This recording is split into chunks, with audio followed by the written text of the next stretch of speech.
Imboni eyakha amaBillion amarandi yeVaping ayisindanga ezembeni lokukhokha intela. Kungokokuqala ukuthi Logwayi weVape ukhokhiswe intela. Logwayi onezinongo ezinuka kahle ezahlukene onobuthi beNicotine obhenyelwa epayipini usuzomba eqolo.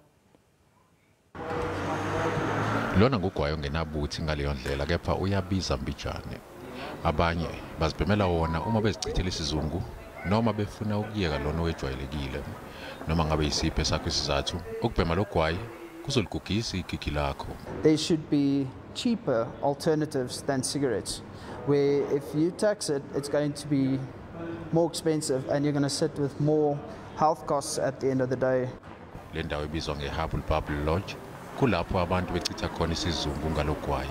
The price of things that are so minuscule that, listen, I don't think it'll really make a massive difference or difference at all with the tax deficit. But even if it does go up by too much and I can't afford it, I can easily stop, so it's not that much of a hassle for me.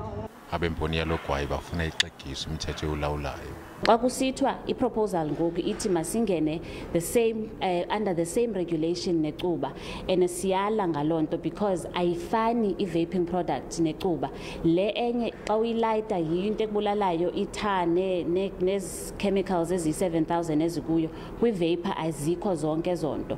Ugwayi weNicotine nawo uzodliwa yizembe lentela ngonyaka zayo. Lena ngenye yezinto ezingeke zehle kahle neze emaxhweleni.